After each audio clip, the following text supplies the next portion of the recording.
국회는 사상 처음으로 700조 원을 넘긴 내년도 예산안에 대해 오늘부터 본격적인 심사에 돌입합니다. 민주당이 이른바 대통령 재판중지법을 추진하지 않기로 했지만 국민의힘은 방탄 입법을 중단하고 재판을 재개해야 한다며 공세 수위를 높이고 있습니다. 국회 연결합니다. 윤웅성 기자. 네, 국회입니다. 네, 이른바 슈퍼 예산안에 대한 심사가 오늘부터 시작되는 거죠? 네, 이재명 대통령은 어제 국회 시정연설에서 673조 원인 올해 예산보다 8.1% 증가한 728조 원 규모의 내년도 예산안을 보고했습니다. 국회 예결위는 오늘 오후 2시부터 경제학 교수 등 전문가들이 참석하는 공청회를 시작으로 본격적인 심사에 돌입합니다. 내년도 슈퍼 예산안을 두고 여야 평가는 극명하게 엇갈리고 있는데요. 먼저 민주당 정청래 대표는 아침 최고위원회의에서 윤석열 정부에서 삭감된 R&D 예산을 역대 최대로 편성하고 AI에도 10조 원을 투자하는 등 인공지능 시대를 여는 예산답게 편성됐다고 말했습니다. 이어 아동수당 확대, 24조 원 규모의 지역사랑 상품권 발행, 재해재난 예산 등까지 탁월한 선택과 과감한 집중이 이뤄진 예산이라고 호평했습니다. 정 대표는 어제 국회 시정연설에 보이콧한 국민의힘을 향해선 내란 중요 임무 종사 혐의자를 두둔하기 위해 국회의원의 책임을 내던졌다며 유감이라고 지적했습니다. 반면 국민의힘 장동혁 대표는 충청권 예산정책협의회에서 이 대통령이 시정연설에 불참한 국민의힘 자리를 보며 허전하다고 했는데 야당을 진정한 협치 파트너로 여긴 적이 있는지 스스로 가슴에 손을 얹고 생각하라고 비판했습니다.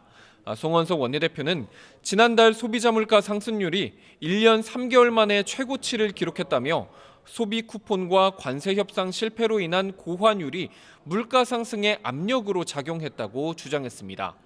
그런데도 이재명 정부는 물가 안정 근본 해결책은 제시하지 않고 지역사랑 상품권 등 재정살포 포퓰리즘 예산에 몰두하고 있다고 비판했습니다. 이렇게 예산 전국에 막이 올랐지만 이번 주까지 겸임 상임위원회의 국정감사도 이어지는데요.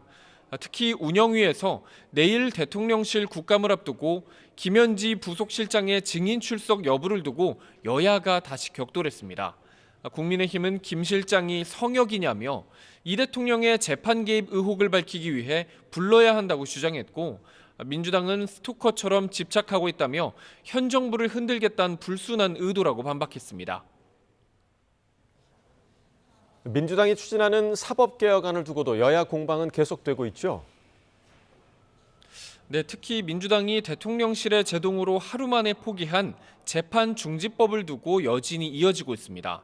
민주당 정청래 대표는 어제 시정연설을 위해 국회를 찾은 이재명 대통령과 함께 웃는 사진을 공개하는 등 당정 갈등은 없다고 했지만 당 내에서조차 지도부가 대통령실과 엇박자를 낸다는 지적이 거듭되고 있는데요. 박상영 원내 소통수석은 오늘 아침 SBS 라디오에서 좀 더 긴밀하게 소통했으면 좋았을 거라고 했고요. 다른 원내 핵심 관계자도 YTN과의 통화에서 대통령실과 논의 없이 당 지도부에서 재판중지법을 꺼냈다는 건 변명의 여지가 없다며 잘못된 거라고 지적했습니다. 국민의힘은 이번 재판중지법 해프닝을 계기로 재판을 재개해야 한다고 공세 수위를 높이고 있습니다. 장동혁 대표는 이재명 정권의 재판중지법 철회는 눈속임 쇼라며 이제는 재판 자체를 없애버리는 공소 취소로 방향을 틀었다고 주장했습니다. 그러면서 재판 중지는 퇴임 후 재개할 수 있지만 공소 취소는 사법 리스크를 영원히 없앨 수 있다며 한마디로 대통령 방탄에 더 완벽한 길을 찾은 거라고 비판했습니다. 또 법 왜곡죄와 배임죄 폐지 등은 오직 한 사람의 방탄을 위한 거라며 대통령 재판은 재개돼야 한다고 강조했습니다. 지금까지 국회에서 YTN 윤홍성입니다.